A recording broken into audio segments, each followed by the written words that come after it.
All right. Welcome. This is Jason from Cryptosomniac, and today we have got the guys from Origin Trail here. If you guys want to go ahead and introduce yourselves, we're going to go over some supply chain dynamics on the blockchain, and looking forward to this conversation. So you guys want to give a little intro and background? Yeah, sure. Hi, everyone. Thanks for Cryptosomniac for having us. Pleasure to be on this AMA. Yeah, I'm Tomaz, and this is Ziga. We're two of the three co-founders of Origin Trail, and yeah, we've been doing this for quite a bit. We're looking forward to see what kind of questions you got ready for us. Very cool. Well, I know you guys have had an actual product in place since 2013, and I mean, we might as well just jump into it, right? I know I was looking at your roadmap. Looks like you expect to be fully decentralized by the third quarter of this year.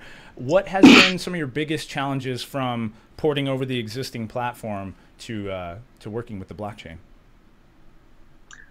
Well, some of the challenges are actually the reasons why we launched the open source protocol, Origin Trail.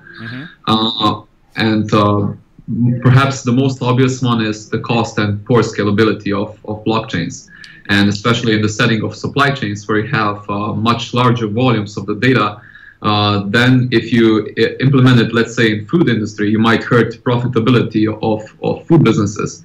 So that kind of renders blockchain per se on a standalone basis not the most suitable solution for supply chains. There needs to be an addition to that, and that's why we're launching Origin Trail protocol. And this is one of the challenges. So if we go to the organizational challenges, we've been working on the proprietary solution Origin Trail since 2013. As you mentioned, it was launched in 2014 within the first dairy, allowing consumers basically to see the entire trail of ingredients in every specific batch of products.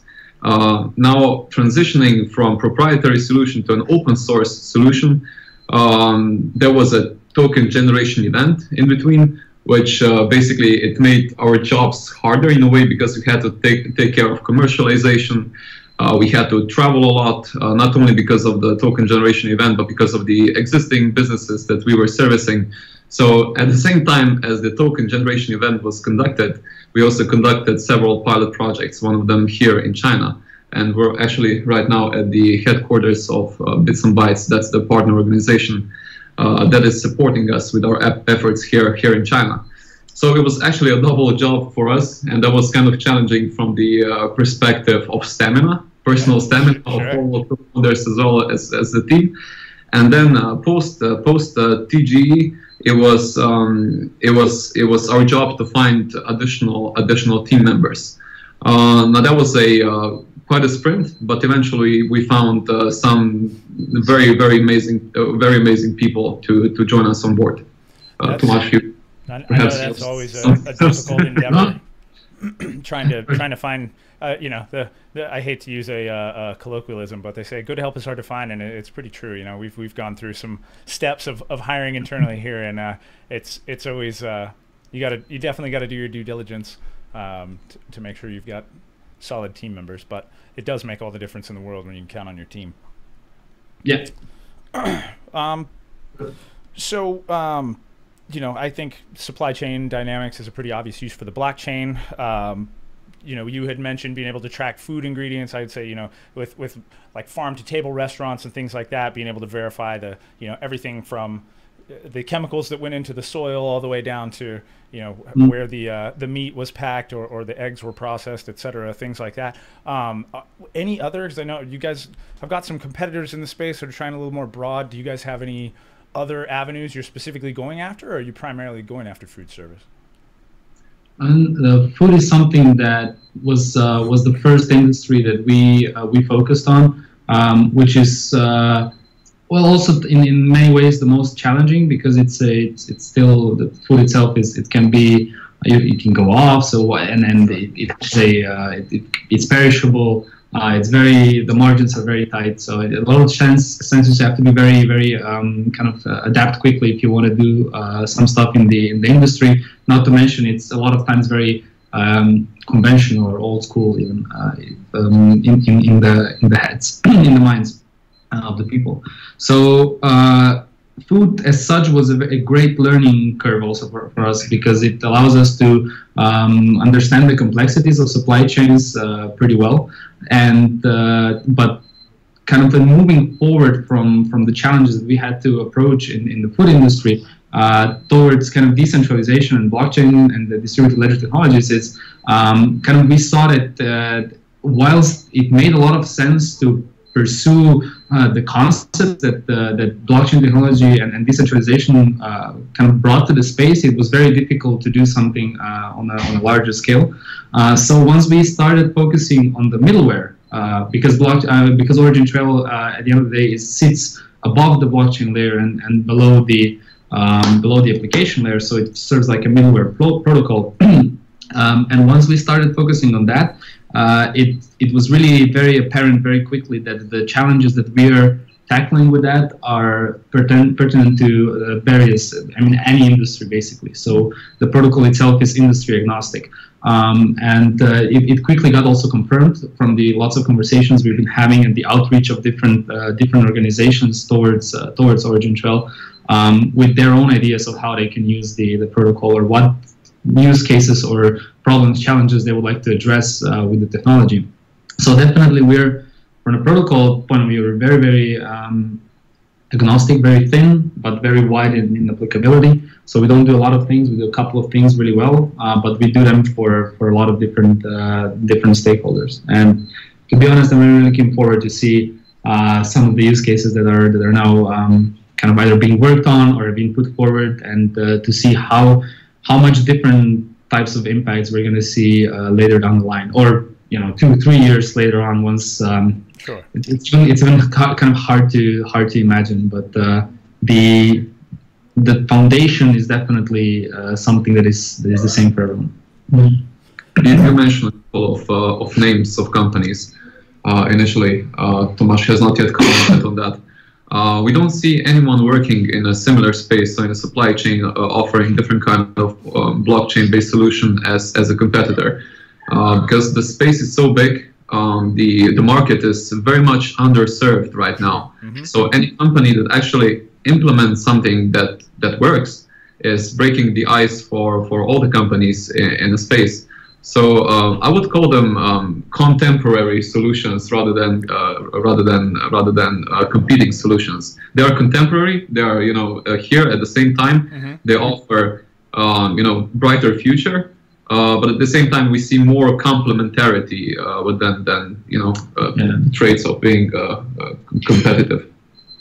Even working using different technologies together will be, all that is going to develop in the next months, or going forward. We'll see how everything falls together once different technologies also get more developed or come to a certain stage when they are ready for larger scale implementations. And so we definitely, whoever is doing a good job and an honest job in the space in terms of using the blockchain tech and the decentralization in the right way, we're very, very happy to see that, of course. I thought that was actually one of the coolest things about what you have, is that it effectively can plug into existing systems, like legacy systems and things. I think that actually is probably a pretty good leg up for you guys, to be honest. That's one of the single most important things about new technologies with every, even small organization, but let alone large one you speak with, because changing a legacy system even slightly, it's connected with a lot of, at the first stage, costs, just because changing an ERP or something like that is always going to be costly. Sure. But also all of these processes that are kind of IT legacy systems are also tied within how people do their job, and how do they enter data, or how do they interact with data, or how do they use it. So you basically have to change that as well, and that comes up with even more stuff. So if you're entering the legacy system, it has to really be you have to preview how that's going to be made, because it's always the pain. And even from centralized when we were a centralized proprietary solution, mm-hmm. same way, it's difficult to kind of connect these things, and that's why the protocol we lifted it up so that it interacts via exports rather than entering inside. ERPs or data sources just push data into the protocol where it gets connected. I'm starting to notice similar ideas being used in other blockchains as well. I've always with like designated proof of stake and things like that. I get a little concerned that it's sort of like the electoral college. I know you guys aren't American, so maybe that doesn't make any sense to you. But we all get a vote, and then the people put in the vote, but maybe they don't necessarily have to vote the way that the rest of us said we want to vote. Which those systems concern me a little bit. So how do you keep bad actors from operating with this system? I think it's a very valid point, and looking at different delegated systems that are focusing on delegates or validators and different things. It's very interesting to see how that will develop going forward. Exactly for the points you mentioned, but kind of how we approach the system, because if we're coming from what we were doing before, looking at blockchain, we would try to do things with Ethereum. It was impossible. Handling data on blockchain wasn't made for data as such. It's a bottleneck. Exactly. And with supply chains are all about data, because you need to. It's not about transactions, just transactions. You need to do more. So what we did is kind of how to really focus, how to make it purpose built for supply chains. And this sounds like a niche now when I'm saying it like that, but supply chains are 2/3 of literally everything that's world GDP. So everything around us in the back here, the table, the computer, everything is a part of the supply chain. And we wanted to make something that kind of would still be able to be used in this industry. And so that's why kind of every decision that we make about the technology, about the how to set it up in an organizational sense or whatever, it was how to make this use case happen, right? How to enable them to have the characteristics of a neutral, decentralized protocol, which is very, very important, because that's how you get incentives for sharing, but at the same time not break the bank. So optimizing this replication factor on minimum 2n+1 allows us to, and have an expiry date. Maybe these are the two most important features of the system that allows us to save on costs and obviously resources of any kind. Yeah, I was gonna say I'd save a lot of electricity in processing the hashes, obviously, which is a good thing, I think, considering how much electricity it takes to process a Bitcoin hash. Reducing that is going to be essential if the whole world is going to, transact on the blockchain eventually. There's a need for proof of stake or delegated proof of stake or some sort of similar we're a system level protocol that. So for supply chains, the two things are problematic. One, you don't need it forever. The data has to be immutable, but it has to be immutable for a certain period of time. Right. Like if you think lettuce. Lettuce is a perishable product. You need to save data maybe for 2 months max. Yeah. After that, it doesn't matter, or 6. So infinity minus 6 months is an overkill for lettuce, right? That's certainly. And the other one is the replication factor. If the three of us are supply chain, it doesn't have to be 20,000. It has to be enough for us to not be able to collude, because we're going to be the actors that are going to try to collude something. So if the three of us have 4 external nodes that are preventing us from doing so, then minimum level of decentralization that provides data integrity. Of course, as a node, you can set it up more. You can put it to replication factor as high as you want, but minimum it has to be 2n+1. Okay. Where n is the number of stakeholders. Right. Yeah. Sure. Yeah. So that's kind of how you save money and resources, but still get the value, because you're very tailor-made. And maybe we'll see more of that also happening going forward. We'll see different protocols that are popping up above, and whilst the base layer, the blockchain is going to remain in a consensus mechanism of that maybe we know now or is going to get optimized, but it's definitely interesting. So your network layer is operating on top of your data layer, and that's via API. Is that correct? Did I have that correct? Yeah, I mean, network layer is basically the nodes of the different computers that are peer-to-peer network that are making up this peer-to-peer network, and data layer is the graph database structure that lays on top. So I remember a few months back, everybody was freaking out about Binance getting hacked. They didn't specifically get hacked, but they had somebody had gotten a hold of the API keys and ended up doing a bunch of transactions on, I'm trying to remember what the, Viacoin. And ultimately, Binance ended up stopping them from being able to withdraw anything. But I know the attackers had gotten in via the API. So what steps are you guys taking to ensure that that is not an avenue for attack? Yeah, I mean, if someone hacked one of the APIs in Origin Trail network, if there was let's say a data creator node, I think the consequences would not be as catastrophic as in the case of Binance. This is because it's not blockchain that into which this attack would spread. Now, what we can do right now is make sure that we work with experts that are going to review our code and also leverage the community we have, and they will run through every update of code, which is by the way bi-weekly. And just this week we had the last basically update of the node before the testnet is established. And after the testnet is deployed, we're gonna run a lot of very, very heavy stress tests to see if this is likely to happen, and then of course do everything we can to decrease the possibility of these kind of attacks. Yeah, nodes are always kind of protected by their own private keys that are data creators. But yeah, in the worst case, if an API got hacked, I think the peers in the network, so the stakeholders from the supply chain, would see that there is a malicious attack and that the data has been tampered with, or that the data from one of the stakeholders in the supply chain does not fit. So we can very much limit the risk of hacks. As long as you caught it quickly and you keep it from, I guess, propagating. Definitely, we'll see if the tech team can make a more in-depth response to the question, since we are from the business side of things. When did you say the? Sorry, I just heard you say the test. I'm sorry. Are you allowed to talk about that? When did you say that's happening? When is the testnet going live?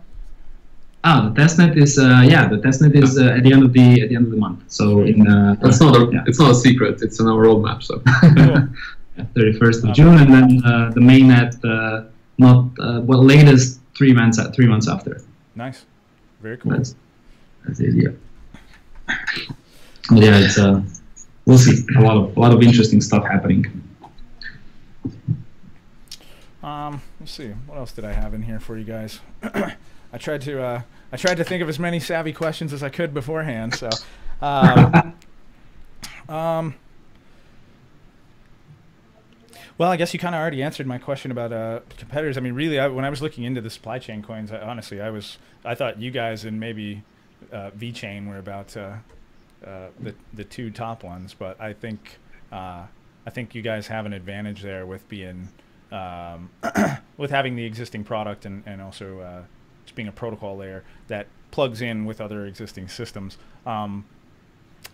rather than having to buy into an entirely new system. Because I mean, as you know, coming out of corporate, it's steering a ship. It's not turning the corner in a so I guess what I'm trying to get at there is what would you say would be your strongest competitive advantage against? I mean, again, I know you said it's sort of friendly competition, but aside from the existing product, what else would you guys say are your strongest advantages? Yeah, perhaps without revealing too much, because there are several intangible things that we're doing right now. But as you mentioned, our vision is and our mission is to provide a protocol, so a protocol level solution, which tends to be blockchain agnostic in the future. Now we wanted to have it in this way open-ended, because we're quite uncertain right now which blockchain or which blockchains will prevail in the future. Sure. So we don't want to bet too much on one of it, or even develop one for ourselves. I think that would be reinventing the wheel. So we're very much flexible from the blockchain layer, and from the application layer, we're super flexible when it comes to solutions. So just recently, we partnered up with a company from London called Everything, and we already launched the first joint product. It's basically an application for manufacturers and online retailers and physical retailers, allowing them to protect and fight against counterfeit products. And this partnership was a result, I mean, in my opinion, the result of this open-endedness at the application layer. And of course, our team is very much savvy in developing the protocol, and not only in developing the protocol, which is done kind of in a lab way, but also developing things for the real world, because we have been developing applications for supply chains since 2013, and at the same time we have proven this kind of flexibility with the new partners. So everything was a very good example as how flexible we can be. So in my opinion, that's one of quite crucial competitive advantages. I think that's the. And what people find it most exciting about Origin Trail is the neutrality of it, and kind of the compatibility with the different layers. So right now we're setting up also on the app and below level kind of a ecosystem, because we got a lot of inbound requests for different type of use cases that, you know, one-on-one, it's not even the intent nor possibility for us to handle all. So what we're setting up is a Trace Alliance, which is a partnership hub. It's like a collaborative effort of different organizations that are willing to trial the protocol, or would like to learn more about it, or would like to work on a case on it, and can bring something to the table. So then the idea really is then to have this be, in a way, some sort of environment in which they can find the right partners. They can find in first stage, of course, identify the problem that makes sense to be tackled by decentralization, find the right partners, and then can very quickly come up with with some sort of a proof of concept that is leading towards a vision of kind of large-scale value creation. So it's not just let's do something, so we'll do it, but rather let's do something, but have an eye on what we're trying to achieve here in the longer term.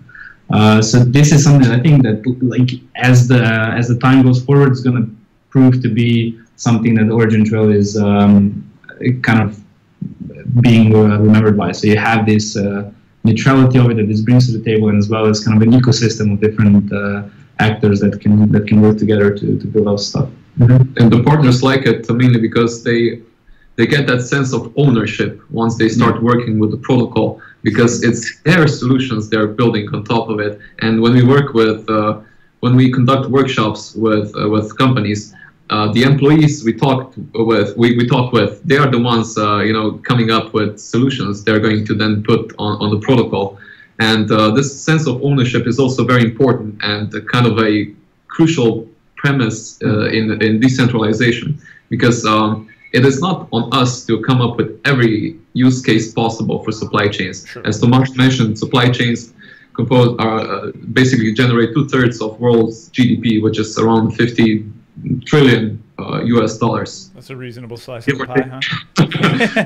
So within this kind of pool of added value creation, we need thousands, if not tens of thousands, of bright people that are going to make decentralized future not only possible, but create fair chances for the decentralization to succeed in supply chains.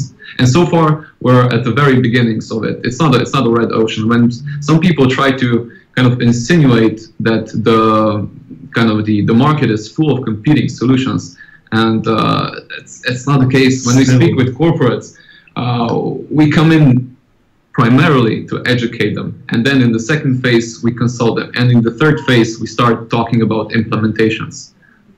Yeah, it's it's still pretty early, and we're focused. I think we'll see that more focus is going to happen going forward. So like we're focusing on this data layer and how to do that, and how can exchanges of the data can happen with scale, and then we'll see more kind of things happening in the stack of solutions. So it's still a long way. I keep competition. This whole thing is still one really big, large scale implementation of a decentralized system. So it's not with as many people that are interested in decentralization. I mean, it's I don't know. I might be in a bubble. I'm in California. I just moved to LA from San Francisco, and San Francisco is obviously like back towards December. You couldn't turn anywhere without one of your friends trying to talk to you about Bitcoin or whatever. So, I don't know. It's the same where you guys were, but I've just noticed, it's starting to become a buzzword. It's getting coverage in the mainstream media, and a lot of high dollar individuals are saying like you're missing the bus if your business is not at least looking at this. So I think this project has a lot of potential, to be honest with you. This is for sure.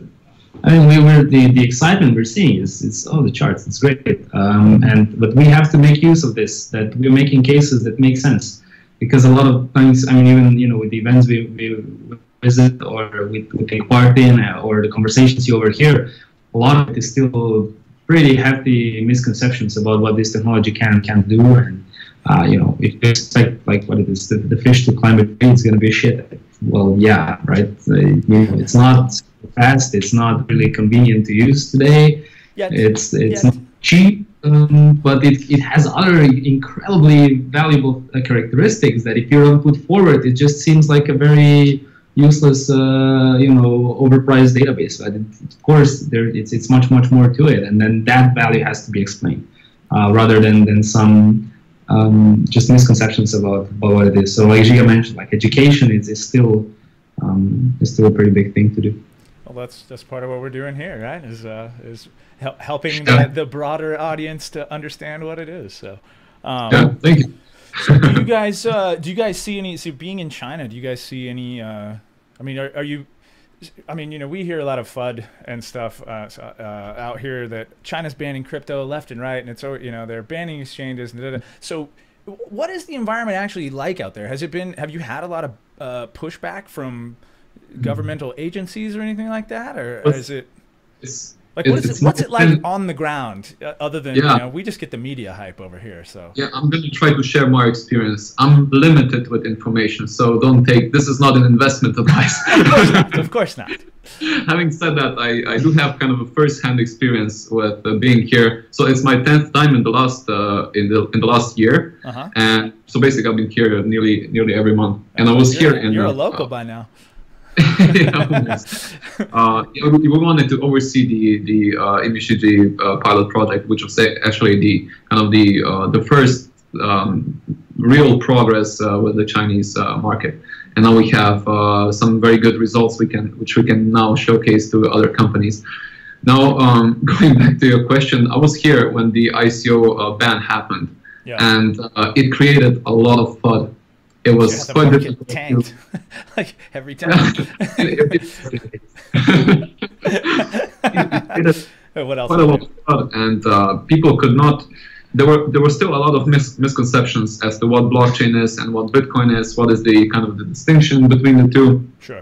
So I would say there was a lot of FUD, not the tangible or something that would have grounding in the government's heads.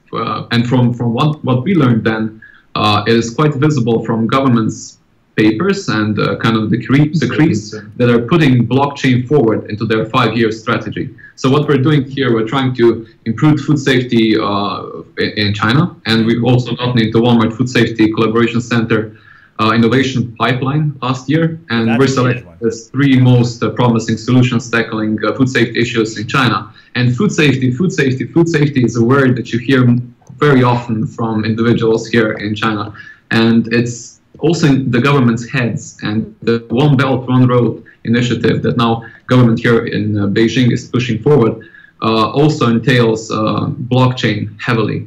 It's going to be core of their strategy to improve food safety. Now, as for the crypto, if you're moving to a more crypto end or blockchain, I also heard some quite positive news. I was attending a conference in Bangkok. I think it was January. Yeah, just after our TGE, which was mostly participated by crypto enthusiasts and also crypto entrepreneurs from China. And people were very optimistic. Now, that's my impression, but I would say that most of it is a huge FUD. Good. Well, that's good to hear. I mean, that's, it goes back and forth, but I could see, especially, and this is probably going to sound a little messed up, but how do I say this politically? Not all of the goods that come out of China are genuine. So I could see them maybe having not the most excitement about something that's a great verification protocol for the legitimacy of an item. Do you see any sort of headaches with that? We see contrary, like, there's a lot of also good actors that want to have. I'm sure. I'm not trying to paint China by and large as. Of course, it's the case. Like, so there's a lot of reports that are showing that there's counterfeit products in the Chinese market, in literally almost any industry that you would want to think of. But they perceive it as a challenge, as something that needs to be addressed. And we are talking about these things also a lot when we come here, and how to really create approaches that can help out. I mean, we were even in the European Commission where we were showcasing the use case Ziga was talking about with everything, which is for brand protection. It was a memorandum of understanding group where we were kind of speaking about how you can do that, and that was intended by some of the brands and platforms, including some from China. That how to approach this challenge, because a lot of the times maybe we're thinking that there's more data flow happening than actually it is, but you have silos everywhere and no one really has an overview of what's happening. So a lot of times it's just a lot of not miscommunication, dispatchments of different organizations that because they don't communicate, they don't even catch, and we could catch a lot of these things happening. But there is a motivation to change for the better. So we'll see in that use case as well going forward. There's a lot of fresh wind in China to make things on a lot of industries for the better. So that's awesome. I mean, I know they've had a largely growing economy. Over, man. I'm sorry. What did you say? Come over. Yeah, hey, I'd love to. That'd be great. Yeah, that's really good to hear. Actually, historically they might not have had the best reputation as a country on things like that. So that's really good to hear that in the actual environment, from you're there and you can see the winds of change blowing. So I think that's really cool. Yeah, what is unique about China is that people here have patience. Situation right now might not be the best. I mean, arguably, we come from European Union, and European Union has one of the highest standards for food safety. And China is catching up pretty quickly. But still, if they find themselves in a bad situation, not give up. They will have patience to work on that problem, although the real solution might come out in 7 years. They have patience. I think the West, I think we're less patient. I blame these things. Europe, I blame these things because we can get anything we want right now with it. Just pull it out of our pocket. So by and large, a lot of things have become disposable and instant. I mean, with China, there are several things which are kind of in a paradox. At one hand, things are moving slowly. People are being patient about it. And on the other hand, we have very fast tempo, which actually helped us develop a product much quicker, which helped us deliver a pilot project much quicker, because people are very collaborative, very fast. When they see that something makes sense, they will kind of center around the technology and they will embrace it. Whereas, especially in Europe, you can see that when you try to push something forward, I mean, we're quite heterogeneous. And then you have to be patient. And then you have to be Yes. But I mean, it's a good market to be in. That's for sure. There is no FUD within our heads in relation to Chinese market. That's awesome. That's actually really good to hear, man. Because that's It's that ongoing joke that they're like, we need the price of Bitcoin to go down. Just say China's going to ban it again, and you know, like. So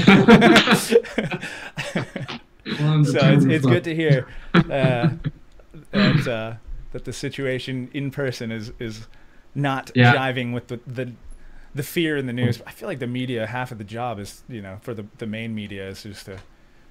Well, if crypto is still unknown, I mean, blockchain has been communicated as something that's interesting for the market and even for the government. So, as from a technology perspective, for sure, it will happen. Awesome. Well, I guess that's all the real serious questions I have for you guys. What about let's do some fun stuff? Like, what's your favorite Chinese food? So, while you're over there, dumplings. I'll say dim sum. Big fan. If you care for a surprise, we can take you around Bits and Bytes headquarters, so you can see people, our partners, our colleagues. I mean, the leadership is in a meeting. You guys want to take us for a little walkthrough? Yeah, let's do it, man. That'd be awesome. Yeah, so we're in a meeting room right now. Oops, let me open the door. That's Lawrence. Hello. We're having an Amy. Lawrence, it's live now. Hey, what's up? Lauren's been helping us with the implementation of pilot projects here with Steemit. Retailer. I'm just gonna show Cryptosomniac around very quickly. So you see that's the logo. Yeah, very cool. Very nice. And next, we have some very lovely people That looks working like a nice inside. office. Say hi to Cryptosomniac. Hi, what's happening? Hello, hello. Well, that's it from the... All right, awesome. We got the tour along with it. That's great. Just a second, we're gonna step inside. All right. That's a nice office you guys got there. Looks Yeah. like a pleasant working environment. Nobody's no, it's not the Apple factory, right? I'm telling you, you gotta visit. Yeah, no, it's just, you can see my head is just pumped full of the media stuff. What do I know? Yeah, I'd love to. That would be great. Well, hey guys, thanks so much, man. This has been awesome, and you know, obviously, if you guys have any other announcements coming up, we would welcome you back on the channel. You know, always happy to have you. Any closing thoughts from you guys? Stay tuned, man. It's a big month coming for us, and a lot of them following up as well. So it should be interesting. So awesome. Well, let us know. We have been sticking to our deadlines. The future looks bright, but I will say we should always keep optimistic. We should be.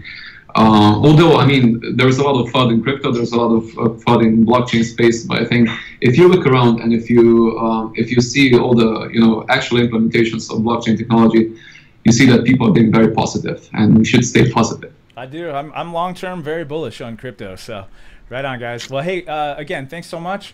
We'll go ahead and close it out. And like I said, if you guys have anything else you want us to help get the word out on, don't hesitate to reach out. We are happy to help. And we're pretty big supporters of you guys over here. I don't know if you know that or not, but we might have heard. Yeah.